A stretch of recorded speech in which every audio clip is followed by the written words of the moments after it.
ओम नमः शिवाय। भक्तों, स्वागत है आप सभी का मेरे सनातन धर्म यूट्यूब चैनल पर। आज मैं आपको सावन मास के सप्तम अध्याय की कथा सुनाऊंगा, जिसमें भगवान शिव मंगला गौरी व्रत का वर्णन करते हैं। भगवान शिव कहते हैं, सनत कुमार, अब मैं तुम्हें अत्युत्तम भौम व्रत का वर्णन करूंगा, जिसके अनुष्ठान करने मात्र से वैधव्य नहीं होता। विवाह होने के पश्चात 5 वर्षों तक यह व्रत करना चाहिए। इसका नाम मंगला गौरी व्रत है। यह पापों का नाश करने वाला है। विवाह के पश्चात प्रथम श्रावण शुक्ल पक्ष में पहले मंगलवार को यह व्रत आरंभ करना चाहिए। केले के खम्भों से सुशोभित एक पुष्प मंडप बनाना चाहिए और उसे अनेक प्रकार के फलों तथा रेशमी वस्त्रों से सजाना चाहिए। उस मंडप में अपने सामर्थ्य के अनुसार देवी की सुवर्णमयी अथवा अन्य धातु की बनी प्रतिमा स्थापित करनी चाहिए। उस प्रतिमा को 16 उपचारों से, 16 दुर्वा दलों से, 16 चावलों से तथा 16 चने की दालों से मंगला गौरी नामक देवी की पूजा करनी चाहिए और 16 बत्तियों से 16 दीपक जलाने चाहिए। दही तथा भात का नैवेद्य भक्तिपूर्वक अर्पित करना चाहिए। देवी के पास ही पत्थर का शील तथा लोढ़ा स्थापित करना चाहिए। 5 वर्ष तक इस प्रकार से करने के पश्चात उद्यापन करना और माता को वायन प्रदान करना चाहिए, जिसकी विधि आप सुनिए। अपने सामर्थ्य अनुसार एक पल प्रमाण सुवर्ण की अथवा उसके आधे प्रमाण की अथवा उससे भी आधे प्रमाण की मंगला गौरी की प्रतिमा निर्मित करानी चाहिए। अपने शक्ति के अनुसार स्वर्ण आदि के बने टंडुल पूरित पात्र पर वस्त्र तथा रमणीय कंचु की ओढ़नी रखकर उन दोनों के ऊपर देवी की प्रतिमा स्थापित करनी चाहिए। पास में चांदी से निर्मित शिल तथा लोढ़ा रखकर माता को वायन प्रदान करना चाहिए। इसके बाद 16 सुहागनों को प्रयत्नपूर्वक भोजन कराना चाहिए। हे विप्र, इस विधि से व्रत करने पर 7 जन्मों तक सौभाग्य बना रहता है और पुत्र आदि के साथ संप्रदा विद्यमान रहती है। सनत कुमार बोले, हे प्रभु, सर्वप्रथम इस व्रत को किसने किया था और इसको करने की विधि क्या है? इसका क्या फल प्राप्त होता है?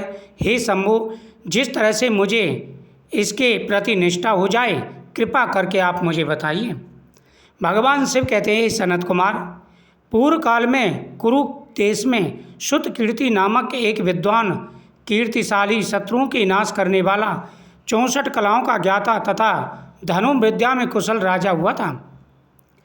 पुत्र के अतिरिक्त अन्य सभी शुभ चीज़ें उस राजा के पास थीं। उस राजा के पास धन दौलत सब कुछ था, लेकिन उसके पास सिर्फ एक ही कमी थी, वो थी संतान की। अतः वह राजा संतान के विषय में अत्यंत चिंतित हुआ करता था। जब ध्यान पूर्वक देवी की आराधना करने लगा, तब उसकी कठोर तपस्या से देवी प्रसन्न हो गई और उससे यह वचन बोली कि हे सुव्रत, वर मांगो। शुद्ध कीर्ति बोला, हे देवी, यदि आप मुझ पर प्रसन्न हैं तो मुझे सुंदर पुत्र प्रदान कीजिए। हे देवी, आपकी कृपा से अन्य किसी भी वस्तु का अभाव नहीं है। उसका यह वचन सुनकर पवित्र मुस्कान वाली देवी ने कहा, हे राजन, तुमने अत्यंत दुर्लभ वर मांगा है, फिर भी कृपावश में तुम्हें अवश्य दूंगी। किंतु हे राजेंद्र, सुनिए, यदि परम गुणी पुत्र चाहते हो तो वह केवल 16 वर्ष जीवित रहेगा, और यदि रूप तथा विद्या से विहीन पुत्र चाहते हो तो दीर्घजीवी होगा। अब माता ने राजा के सामने 2 बातें रखी। अगर आपको संस्कारी व गुणीन पुत्र चाहिए तो आपको क्या होगा कि वो लड़के की जो आयु है वो अल्पायु होगी, वो 16 साल जीवित रहेगा। अगर तुम्हें बिल्कुल ही गंवार और जिसमें बुद्धि ना हो, गुणहीन हो, ऐसा पुत्र चाहिए तो वो दीर्घजीवी होगा, यानी लंबी आयु का होगा। राजा चिंतित हो उठा। पुनः अपनी पत्नी से परामर्श करके उसने गुणवान तथा सभी गुण शुभ लक्षणों से संपन्न 16 वर्ष की आयु वाला पुत्र मांगा। तब देवी ने भक्ति पूर्वक राजा से कहा कि हे राजन, मैं तुम्हारी भक्ति से प्रसन्न हूँ। हे नृपनंदन, मेरे मंदिर के द्वार पर आम का वृक्ष है, उसका एक फल लाकर मेरी आज्ञा से अपनी पत्नी को खिला देना, तुम्हें अवश्य ही संतान की प्राप्ति होगी। प्रसन्न होकर राजा ने वैसा ही किया और उसकी पत्नी गर्भवती हो गई। 10वें महीने में उसने देवतुल्य सुंदर पुत्र को जन्म दिया। तब हर्ष तथा शोक से युक्त राजा ने बालक का जात कर्म आदि संस्कार कराया और शिव का स्मरण कराते हुए उसका नाम चिरायु रखा। इसके बाद पुत्र के 16 वर्ष होने पर पत्नी सहित राजा चिंतित में पड़ गए और विचार करने लगे, यह पुत्र बड़े कष्ट से प्राप्त हुआ है और मैं इसकी दुखद मृत्यु अपने ही सामने कैसे देखूंगा।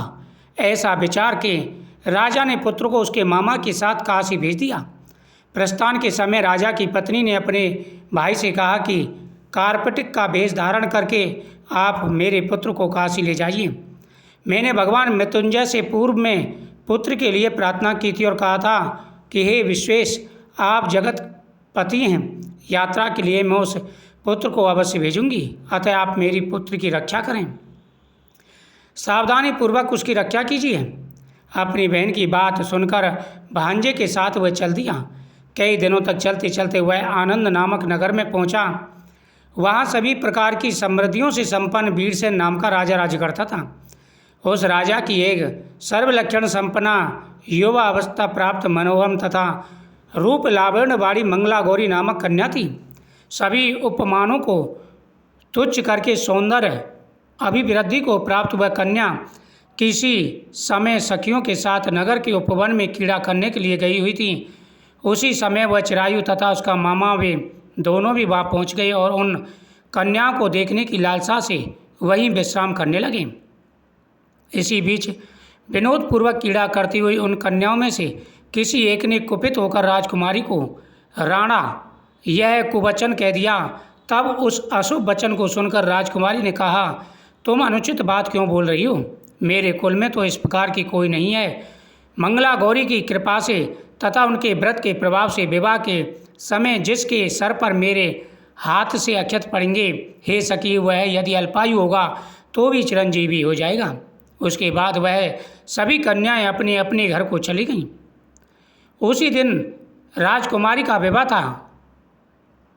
वहाँ पर वलिग देश के दृढ़धर्मा नामक राजा के सुकेतु नाम वाले पुत्र के साथ उसका विवाह निश्चित किया गया था। वह सुकेतु विद्याहीन, कुरूप तथा बहरा था। तब सुकेतु के साथ आए हुए उन लोगों ने विचार किया, इस समय कोई दूसरा श्रेष्ठ वर ले जाना चाहिए और विवाह संपन्न हो जाने के बाद वहाँ सुकेतु पहुँच जाएगा।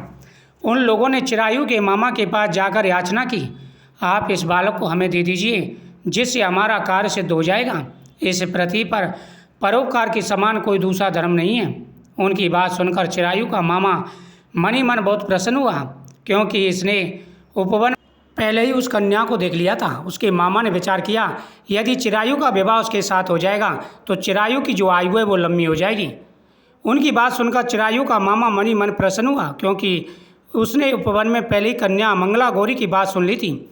फिर भी उसने एक बार कहा कि आप लोग इसे किस लिए मांग रहे हैं? कार्य की सिद्धि हेतु वस्त्र अलंकार आदि मांगे जाते हैं, वर तो नहीं मांगे जाते। यद्यपि आप लोगों का सम्मान रखने के लिए मैं इसे भेज दे रहा हूँ। इसके बाद चिरायु को मान ले जाकर उन लोगों ने विवाह संपन्न कराया। सप्तपदी आदि हो जाने पर रात्रि में शिव पार्वती की प्रतिमा के समक्ष उन चिरायु ने हर्ष युक्त होकर मंगला गौरी के साथ शयन किया। उसी दिन चिरायु के 16 वर्ष पूरे हो चुके थे। अर्धरात्रि में साक्षात काल सर्प रूप में माँ आया।